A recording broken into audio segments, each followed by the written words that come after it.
So our White House correspondent Brian Glenn is joining us after an interesting morning at the White House. There was a political potential threat, and some were held in the briefing room. Brian, tell us. I was watching this. It was getting a little scary for a while, but tell us what happened.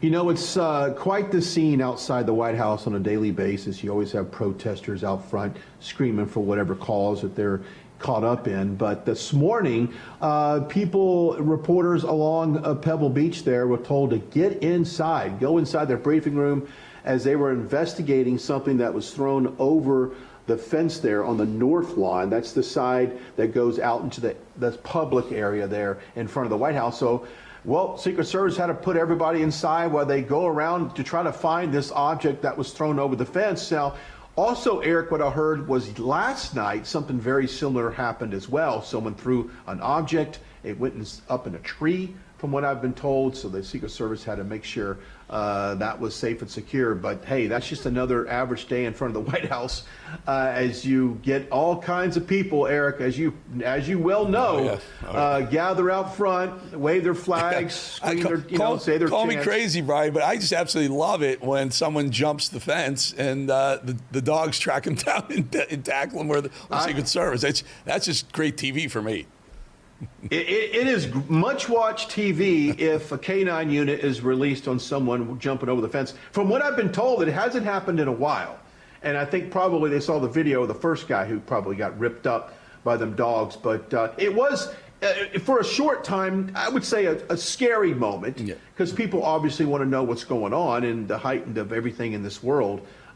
We have always imagined, if something could happen, it would, very well possibility happened there at the White House. So it was a tense moment that they quickly found that it was no threat. Everyone was allowed to go back to work, but there for a little bit, it got us worried. Yeah, well, I just always think that the amount of power in those grounds between Trump and the cabinet and whatnot, that if you jump the fence or step somewhere where you're not supposed to, you should evaporate. You should be incinerated on the spot. And I'm thinking if Adam Schiff comes to visit, I don't know, maybe comes to visit the White House, but then again, he may not come to visit the White House because, well, folks, this happened. Mr. President, it looks like, hang on a second, they get excited over you, right? They do. They get excited over you. Well, I don't know why. First question. First, Letitia James, alleged mortgage fraud. Now we have Adam Schiff allegedly committed mortgage fraud at all. Yeah. Your thoughts on that? Well, I just saw it, and I think the thing with Adam Schiff is very serious, and I think what they have on Letitia James is very serious. That's a very, very serious situation. But I have to leave that up to the district attorneys and to the prosecutors and to the attorney general, most importantly. Did Letitia James have a law license based upon the alleged violations of mortgage fraud? Well, they look pretty open and shut to me, but, I'm not the jury. I'm not the jury. No, looks very serious. And Adam Schiff looks very serious. Look, he's a sleazeball. Everybody knows it. And I was a little surprised. I thought he would have covered his bases a little bit better than that. Adam Schiff is a lowlife. He deserves what he gets. Let's talk about the Genius Act that you just pushed out. Let's talk a little bit about that. Yeah, we're going to do that, and we have great support for it. It's a beautiful act. It's the Genius Act is a beautiful act. I even like the name of it because we need smart people in our country. Thank you, Brian. Yes, sir. Thank you. Well, I'm not sure what the Genius Act is, but hopefully it's maybe getting Adam Schiff a little bit of help with his intellect. Like, what are you doing, dude? You go through this whole lawfare thing with Trump, and you don't tie your own little backyard down first. Wow. Yeah. Letitia James was interesting as well. She actually put her dad, that was her husband, on her mortgage application, and there was some discrepancies on the size of the property. And as far as Adam Schiff is concerned, this was even worse. Here's a guy who is now a senator in California. At the time, it was a congressman. Says his primary residence was here on the East Coast in Maryland, I believe, but you are a senator or a congressman from California. That should be your primary residence, and there were some other discrepancies as well in that case, and that is a Fannie Mae investigating team coming out and concluding that with Adam Schiff. That's coming from a reliable source. So President Trump, sharing his thoughts on that. But a lot of people are asking, Eric, and I'd like to get your thoughts as well. Should Letitia James retain her legal license for law practice if in fact she has violated the law? Nope. Sir, and I will tell you why. You need these licenses, whether I've spent time on Wall Street, you have to have broker's license, you have to have trader's license. And if you lied to them or lied on any of these forms, they'll pull your license immediately, no questions asked. Of course, she should be thrown out of the DA's office in New York State. Absolutely. I will tell you, though, with everything else, just follow the damn money. You want to know? Just follow the money. It always leads you to the crooks, the thieves, and the honest people. Brian Glenn, I'll tell you one thing. Mr. Trump loves your questions and loves talking to you. That's a pretty feather in your cap, my friend.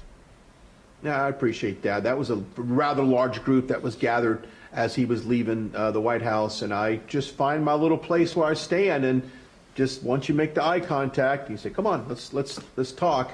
He typically will come over and spend a few minutes with me, and I'm very gracious that he does that. Yep. That's the trick. And I got to be honest with you, when we were at Alligator Alcatraz, I found his direct line of sight straight ahead. Raised my hand, and he called. Yeah. It's great work. But he does love talking to you, and he loves Rav. That's what we do know. Brian Glenn, thank you for your time.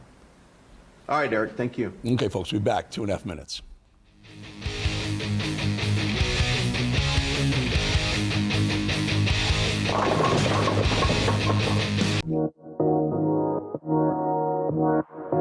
Well, folks, if you're stressed about back taxes, maybe you missed the April 15th deadline or your books are cooked, a mess, don't wait. The IRS is cracking down. Penalties add up fast, 5% per month, up to 25% just for not filing. But there's help. Tax Network USA can take the burden off your shoulders and stop the spiral before it gets worse. They've helped thousands of Americans, whether you're an employee, a small business owner, or haven't filed in years. Messy books? No problem. They've seen it all and know exactly how to clean it up. With direct access to powerful IRS programs and expert negotiators on your side, Tax Network USA knows how to win. You'll get a free consultation, and if you qualify, they may even be able to reduce or eliminate what you owe. More importantly, they'll help you protect you from wage garnishments or bank levies. So don't wait for the next IRS letter. Call 800-905-8000, 800-905-8000 now, or visit tnusa.com/RAV to talk to a real tax expert at Tax Network USA. Take the pressure off. Let Tax Network USA handle your tax issues. Now, do it now. All righty. Let's do some voicemails, shall we? I love the voicemails.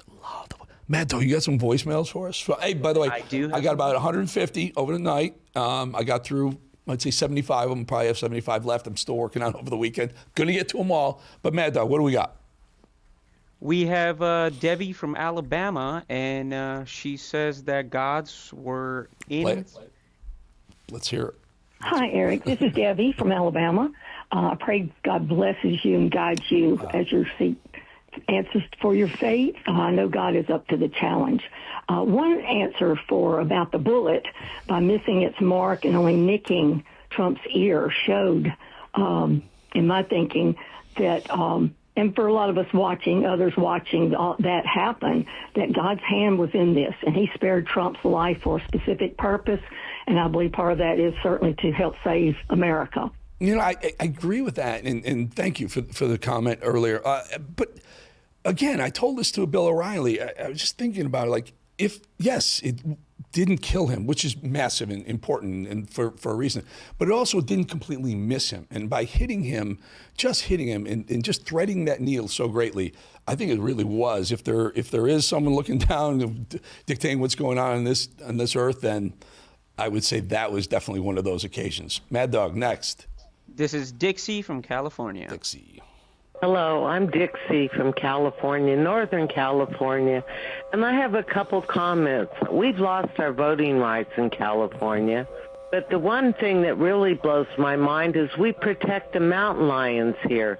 Who gives a shit about the deer that eat the underbrush, that puts the fire danger low?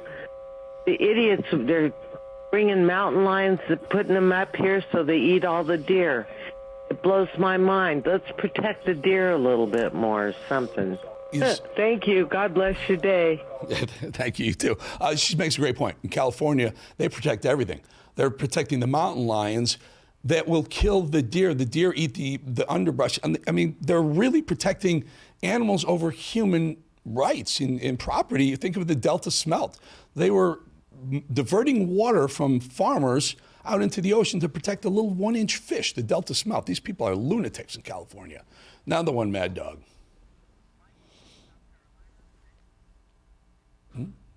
Hello, Eric, RBI Bolling. Mike McGee, Bluffton, South Carolina, formerly Bayville, New York. Just calling today. I had a thought. As long as we have so many fighting age males that came into the country illegally, why not consider deporting them to Ukraine? I think Zelensky might be able to use them. Just thought. What do you think? I think Mike McGee's got an idea. I think I like this idea.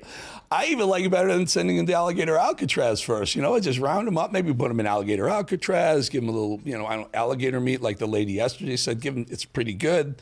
Give them a little, and then stick them on a plane and drop them off in Kiev and let Zelensky, hey, here's our donation to the Ukraine conflict with Russia. I don't think we should be sending any more money or any more assets to Ukraine. That's me. Sorry, folks. All you people who want to get on me for that, I just don't think I left Newsmax. I left my former network because I was told, do not go negative on Ukraine. Guess what? We don't need to support Ukraine any further. Let Ukraine fight its own war. Sorry, that's my Mike McGee, I like that one. I don't think we have time for another one, Mad Dog. Darn, I wish we did. Send me. This was shorter. Quick, let's try it. Quick. Hi, Eric. I probably should have talked to you before I did this, but I install you as our new Attorney General. So good luck with your new position. I'll talk to you later. Thank you very much. No, thank you. I love what I do. I love my life. I do not want to work in the administration, especially not in the Attorney General's office, the Department of Justice. Wow, that is hot. That is a seat that's too hot to handle. Well, you're going to throw it over to the War Room. They're coming up next. Steve Bannon and the crew, they're going to break it all down, including probably that energy and really interesting rally or event Trump just had. War Room next.